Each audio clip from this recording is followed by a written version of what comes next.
Magandang araw po. I am Jacqueline Sahagon. I am your sharer for today. Ang pagbasa po natin ay ayon po kay Mark 10:17 verses 27. Paano nga ba tayo makakapasok sa kaharian ng Panginoon? Narito po ang ilan, mga bagay na dapat natin isipin at isapuso. Una, ating sundin ang utos ng Diyos. Tulad ng huwag kang pumatay, huwag kang mangalunya, huwag kang magnakaw, huwag kang sumaksil sa katotohanan, huwag kang mandaya. Igalang mo ang iyong ama at ina.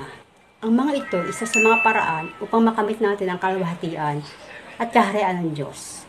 Ito ang ating gabay sa pang-araw-araw nating buhay. Gayon din ang pagiging mabuti sa ating kapwa. Sabi nga, we will not be poor in giving. Ating ibahagi sa mga nangangailangan, ating makakayanan, ang kabutihan, ang kaloob na makakapagpaligtas sa atin at hindi makakamundong kayamanan. Sa panahon ngayon, kailangan tayo ng ating kapwa, kaya huwag tayo makatubili tumulong sa abot ng ating makakaya. At higit sa lahat, iwasan natin ang gumawa ng masama. Iwasan natin ang mga kasalanan. Gawin natin ang naaayon sa kalooban niya at hindi tayo magwalay sa Kanya.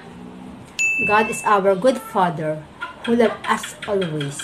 Let us do our part in showing our love for Him. So that's all for my reflection.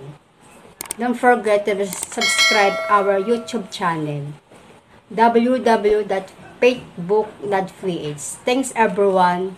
Have a nice day. And always remember, God first.